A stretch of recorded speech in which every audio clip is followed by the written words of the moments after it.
First off, I just want to say thank you to everybody that's liking and subscribing to my channel. The channel's growing fairly quick, a lot quicker than I thought it would here lately, especially since the last time I talked about it. I was at like 400, now I'm at like 500 and something, but I just want to say I appreciate it, and I'm gonna keep making these videos. I've got a couple more ideas for y'all so far that I just need to get around to doing.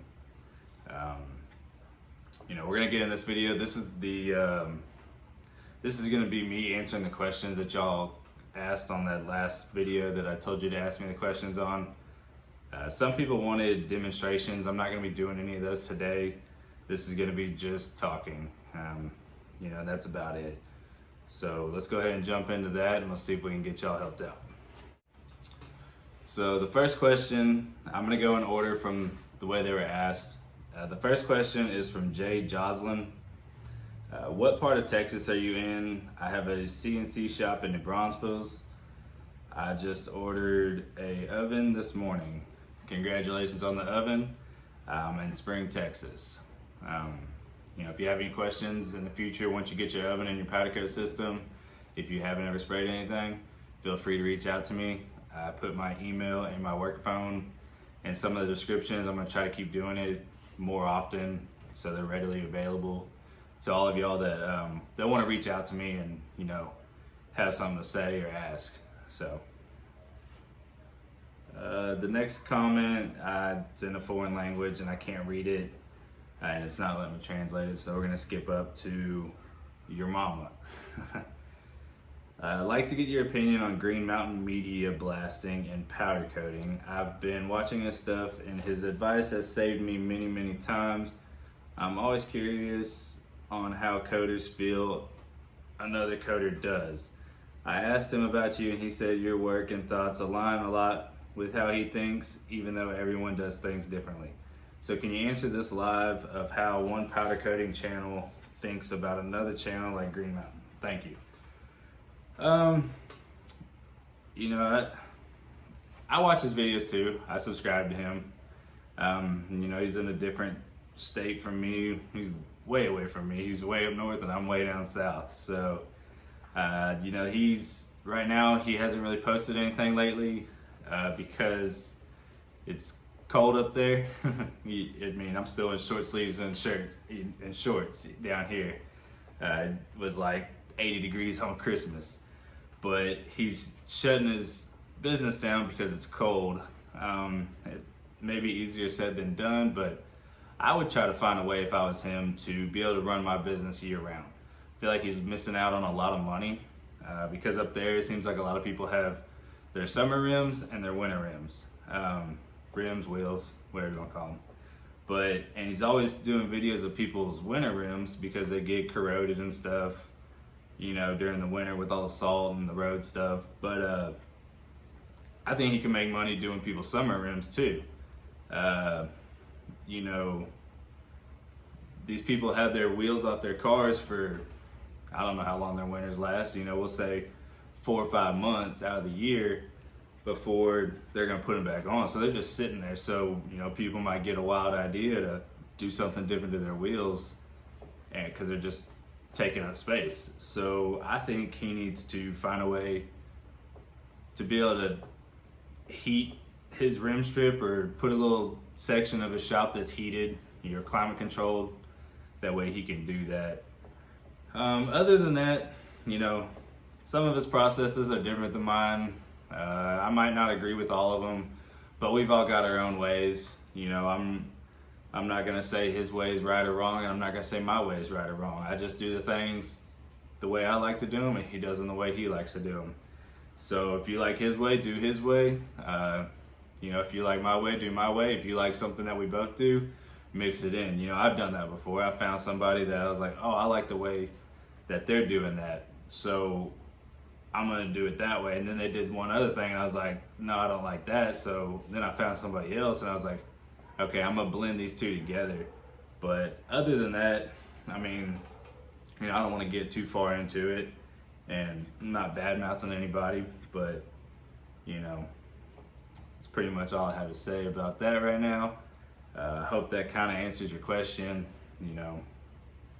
So, okay, so moving on to the next question. It's William63. Would you do a review on the oven setup you use and the cost of how much it would be to build/run something of the sorts? Yes, I can. Even though it's sold right now, he just hasn't picked it up. It's been an ongoing process for a while now. It's kind of not really a long story. It's just he's running into issues on his end. So I've been still using it, and I was gonna downgrade my whole powder coating setup and just kind of do wheels and lift kits and some four-wheeler parts here and there, and then a lot of just like my stuff. I was gonna kind of detune from the business side and just do some like friend stuff. But here recently, I decided that I want to grow it, and as soon as this oven's gone, I'm gonna build even a bigger one and try to get it out of my home garage and actually turn it into a full-blown business with the staff and things like that. But my oven these are exterior dimensions. It's 8 foot long or 8 foot deep by 7 foot tall by 5 foot wide. It's also got an insulated floor, which is good for heating, but it's kind of a pain to roll racks in and out. You need to build like a little cart for your rack to roll in and out on, which I have, and it works good. It's just something else that takes up more space. So if you're limited on space, I wouldn't recommend doing an insulated floor. The oven, I'll show it to you in a minute. I'll show you the rack and the oven, the size. It costs a little over $1 an hour to run. And that's another reason I had built another oven, is because I wanted something that would heat up quicker, be more efficient on cost, and that I could still fit the majority of my stuff in. And then I got to thinking about it one day after I actually built my oven, and it really doesn't cost that much to run. If you had 40-hour weeks, it'd cost you about $40 to run if it ran all day long. And if you're running it all day long, you're making probably pretty good money. So that $40 a week, $160 a month for just a straight week or a straight month, really isn't that bad. That's pretty minimum cost, for a main piece of equipment for your business. But I'll show you in a second what it looks like, and I'll also show you my new one. It's not hooked up or nothing, but it's a little bit better built, but it's a lot smaller. The small one cost me, so I put a pretty good, or what I think is probably pretty nice control panel on it. It's the one on Amazon. It's, I want to say like $700 or $800, and it's a pain to wire. There's wires everywhere inside it. But the other one on my bigger oven, it's a little bit more simple. It's probably not the best control panel, but it works. I've had to replace a couple parts in it here and there that burn out. I think it's the contactor. Don't hold me to that. They're like 15 or 20 bucks a piece, and I've had to replace, maybe 3 or 4 of them over the course of like 5 years. So, it's not that bad. But the big one, the way it's built, probably also cost you a couple of grand to build. But a lot of time. That's also not including tools or anything like that. So if you've got the skill and the tools, or don't mind buying tools, then definitely build your oven. You're gonna save a lot of money instead of buying one that's pre-built. But I'll go ahead and show you the oven, and it's nothing special at all, but it works. It gets the parts done. Okay, so here's the oven. It's nothing special at all. It actually used to stand up the other way, and then I moved the location of the oven, and it wouldn't fit inside my garage because I only have 9 foot tall ceilings, and I couldn't get it through the door and then stand it up. So it's got just these latches right here. I'll get to these in a second, but there's the inside. There's my rack. You can see down here I added these tracks and like those gate wheels for rolling, like an entrance gate to a building or something, or a driveway. I added those, and then I added them onto the rack, and then the tracks, and then I also added those onto the rolling cart to get the rack out, because you can see it's a stud length off the ground. And then the door, since it was a little heavy, I added this wheel to it right here, and that helps it open and close a lot better. But so I added this flat bar here. It helps a lot because the studs and the walls are kind of thin on it, so they kept pulling out. Like over here, I'll show you. These hinges, they pull out of the hole, the stud.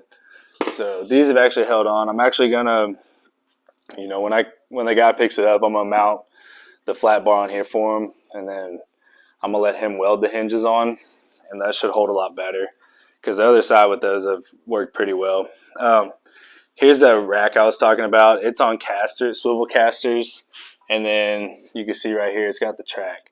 So those just line up with the track that's in the oven, and it pulls right out. Sorry, this table's kind of a mess over here, but here's the control panel. You can see how it was standing up before, so now it's on its side. It's just pretty simple, on, off, and there's a temperature set with the current temperature. But it's a pretty simple oven. Something like this will cost you, depending on where you're at and what's available to you, $2,000 to $3,000 to build. It's nothing special, like I said, but it works. It's got the job done, and it's made me, a fair amount of money. So, but like here's my other one. So you can see the control panel is a lot more, there's a lot more to it, but you don't need something like that. But there's kind of the inside of it.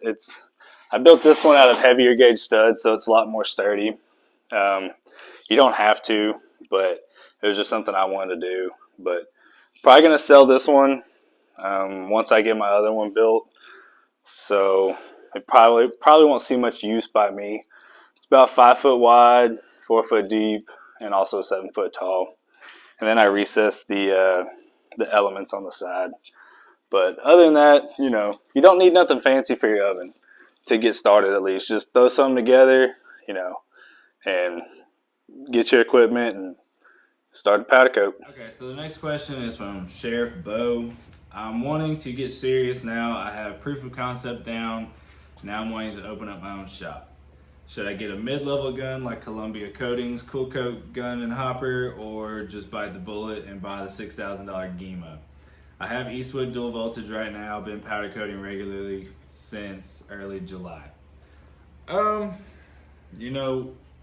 What kind of I wish this was alive so I could interact with y'all a little bit more on these. I guess it depends on what kind of shop you want to open. It's kind of tough to answer because if you can afford the Gema, go with the Gema. Or even a Wagner. I think they're a little bit less. I've heard good things about those. And, some, shops, professional level shops, spray with them. The place where I got my Gema, they said, they go to some like high-end shops that spray hundreds of pounds a week in powder. And he said that they would go out there and there would be other reps there at the same time, and they would be testing out guns, powder coat systems. And he said one of the only ones that really compared to the Gema was the Wagner. And I was surprised because I'd heard really good things about like Nordson's and stuff like that. And he said those were below the two of them. So, I guess that's something that you need to decide really how much you want to spend and can spend. I would probably, if you go with a Columbia Coatings gun, I would stay away from the really expensive like Cool Coat ones, like the ones that get up to a couple grand. I think you're wasting your money there. So I went from an Eastwood dual voltage to a Hyper Smooth O2 LED, which, it's been in a couple of my videos when my Gema was at the shop, and it worked. I was able to get some wheels done, a manifold. It really depends on what you're gonna do. If you're gonna do a lot of single stage colors, you think then you could probably get by with one of those for now. You know, if you plan on doing a lot of candies and stuff of that nature, you're gonna want a professional level gun, in my opinion.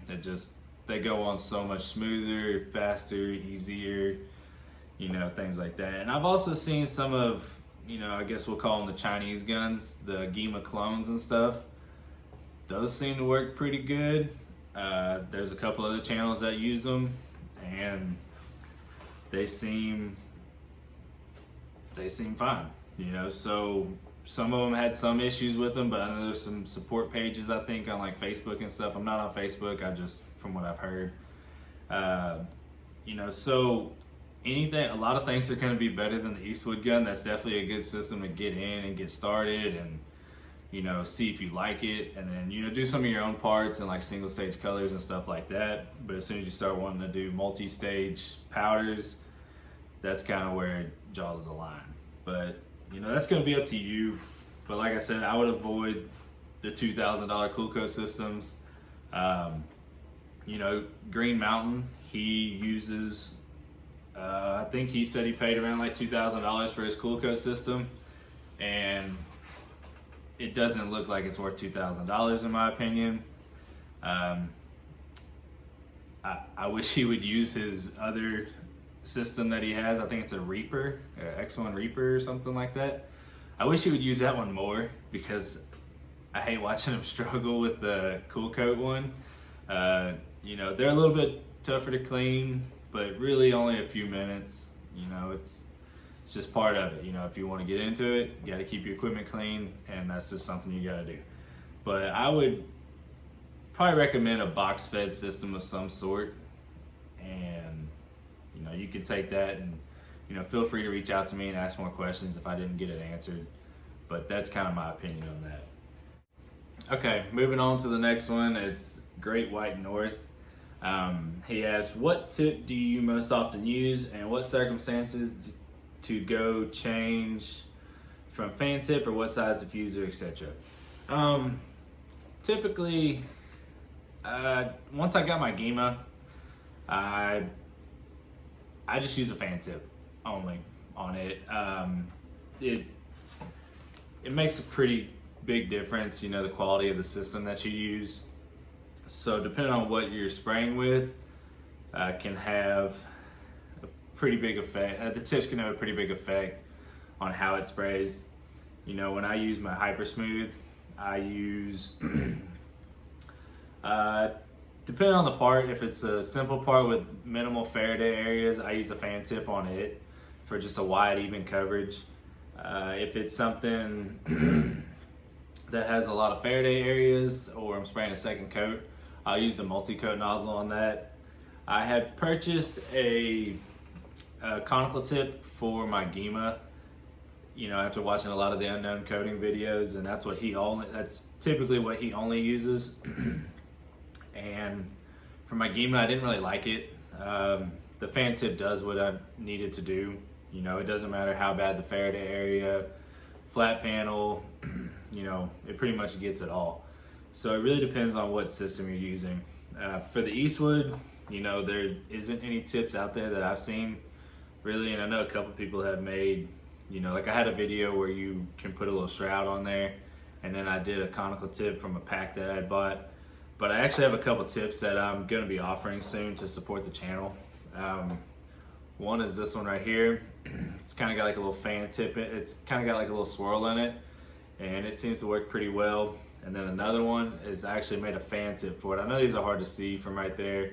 We're gonna do a more detailed video on these. I have a short of the fan tip, but I'm gonna do a whole video on the attachments that I'm making for the Eastwood guns that are gonna help y'all with the, you know, if that's the only gun you have to coat with, these are gonna help you out a lot.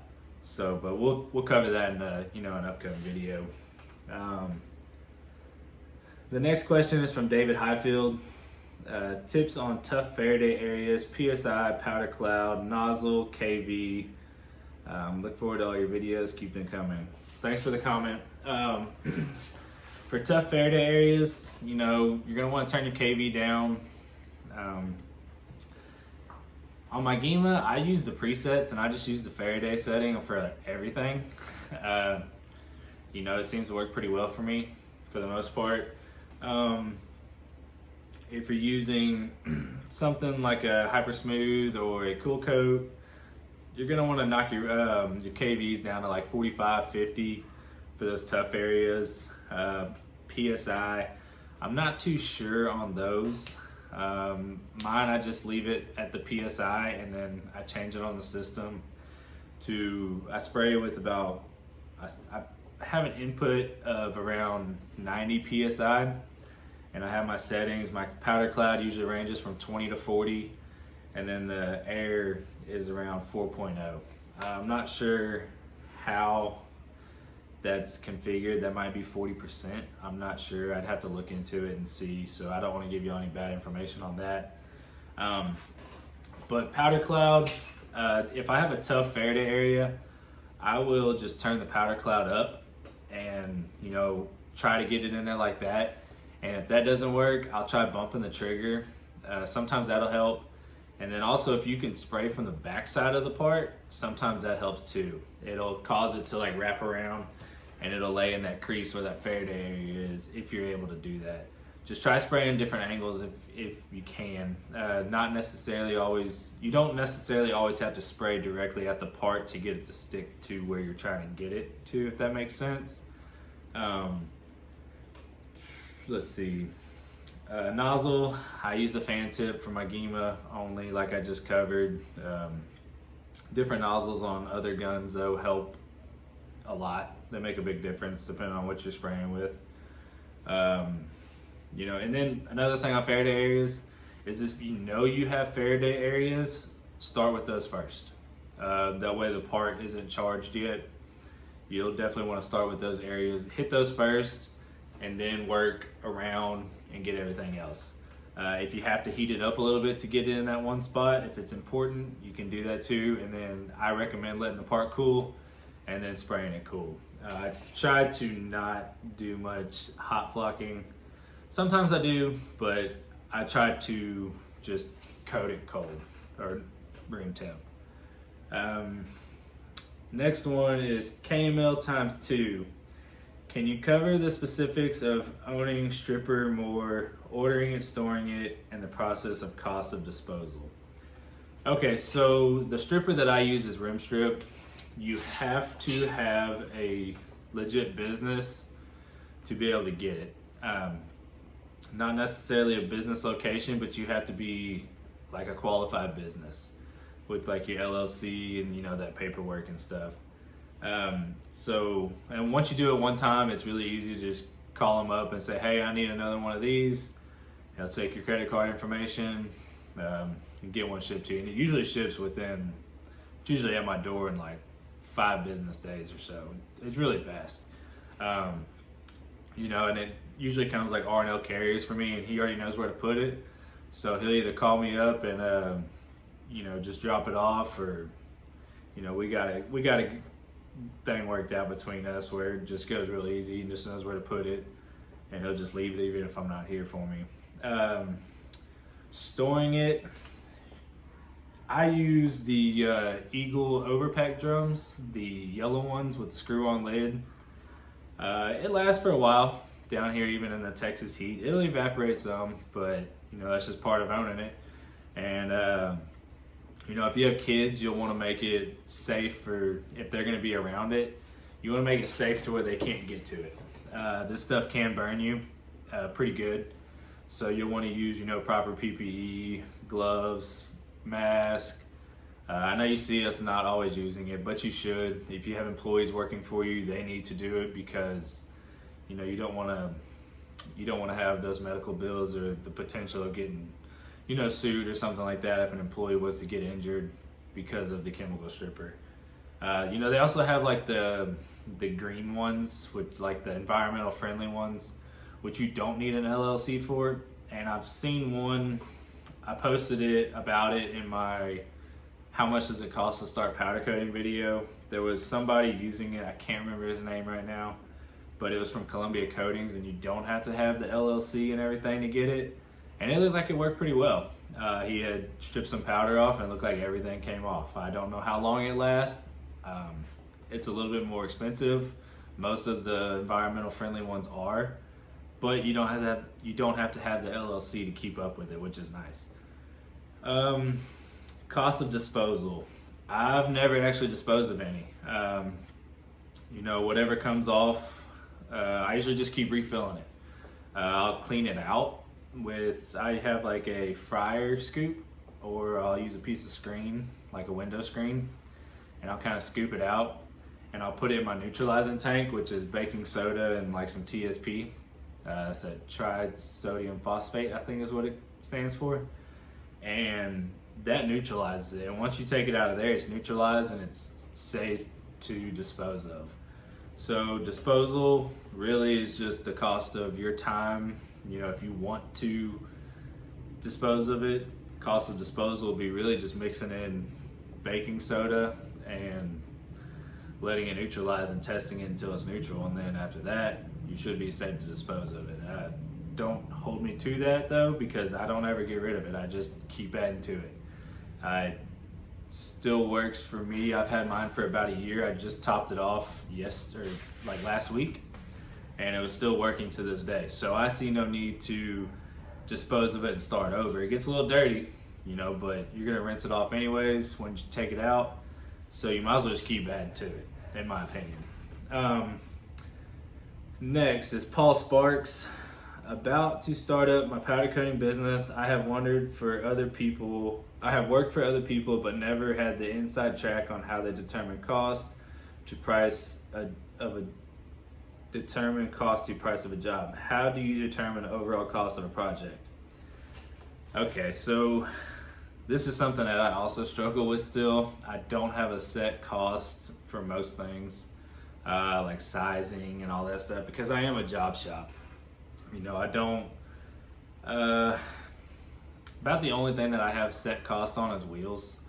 Like for a 20-inch wheel, if you want a black 20-inch wheel, typically that's $100, and then every size up from there down is plus or minus $5 a wheel typically, like every inch. Width really isn't an issue until you get to like the 12 or 14-inch wide wheels. And then I start adding on, I start tacking on another $5, $10 a wheel. If the wheels are going to be a really complicated wheel, like a lot of, some just have 5 spokes, pretty simple, 6 spokes, pretty simple. But then you start getting some wheels that break off and have all kinds of different spokes and patterns, and, so I start adding on, to what I see fit. $5, $10 a wheel, for blasting time. Also, is it going to be hard to powder coat? Maybe a little bit extra. For clears, I typically do about $25, $30 a wheel, extra on that. Like if you're most candies, I'll do like minimum 50% on top of that. If it looks like it's gonna be a challenging one, I might bump it up a little bit. If I'm doing the Illusion series, I'll typically just spray that for the cost of a clear and a wheel, maybe $25, $30 a wheel. Because those are pretty easy. If you can spray a clear, you can spray an Illusion series, and you still get the candy effect. So most people are happy with those. They do create a little bit more orange peel on flat surfaces though than most of the other ones I've messed with. So that's the only thing to consider on that. But other than that, I kind of just price the things to how I see fit, and I guess like also on how much the powder is going to cost. But I'm pretty bad about that, to be honest. I don't have a set way to do that. It's kind of just like I said, what I think the job should cost and how much I want to make, how long I think it's going to take, and how much I like to make per hour roughly, and I kind of base it on that. So I'm not much help on that, but that's just something you really need to kind of figure out on your own, and maybe call around local to you and see kind of what they'll charge. And there's also a couple people online that have their pricing. I'll refer to those every now and then if I'm unsure about a part, because you think about it's like somebody will come to you with a part and you're like, oh, that's pretty easy, and then you start thinking about it and there's masking, plugging, all kinds of things that you didn't maybe can take into consideration. So some of that can help. But it's really all I have for that. I still struggle with that to this day, but I don't don't really know what else to do yet. Right now, powder coating, he has a pretty good price sheet on how that works, but his doesn't really, like on his pricing, but that doesn't really work well for me because I am just a job shop, so I order powder per job. And, you know, it's a pretty good video, and the way he breaks it down, I really like it, but it just doesn't work for how I'm set up. But so the next one is from Reed's Metalworks. I'd like to hear about the problems and solutions that you had when you started powder coating, such as applying too much or too little powder, avoiding orange peel finish, proper curing, different techniques you learned for spraying different types of powders, wrinkles, metallic, etc. Any problems with certain powder suppliers? I almost gave up a lot when I started powder coating. It seemed like every job I do, I was ready to quit. Especially because I wasn't prepping the stuff in-house. So anytime I messed up, back to the blaster they went, and the less money I made. So I feel like it's a little bit different now though with all these channels. I say all these channels. There's a few of them out there, you know, including myself. But you know, with these channels that we have, I feel like they can help you all a lot, especially being able to ask questions. When I started, I didn't feel like there was really anywhere to ask questions. There was the old forums and stuff. You know, it's definitely, I'd say, a lot easier industry to get into now with all the help that's out there and people willing to help. But so for the problems, too much or too little powder. Okay, so my camera just cut off in the middle of that one for whatever reason, so I'll try to pick back up where I left off. My main problem when I started out was spraying too little powder. It would look like it was coated well, and then I'd go to cure it, and it'd come out with like some rough patches or light spots. A lot of that was because of inexperience, but a lot of it also had to do with, you know, just using a hyper smooth. It's a pretty good system, but not the best. And now that I've been spraying longer, I can spray better with it. So it's one of those things, if you can learn to spray with a system like that, like a Gema or something, you should be just a walk in the park for you. But so avoiding orange peel. A lot of that, for me, what I noticed, has to do with the substrate that's underneath. I had a set of wheels. I sprayed them light, heavy, hot, cold.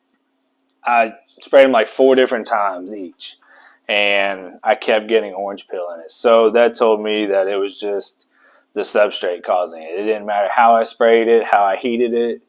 You know, it always came out the same every time. So that, you know, sometimes you can't get away from orange peel.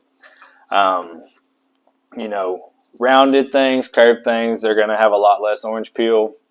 Flat panels and stuff like that are going to tend to have more.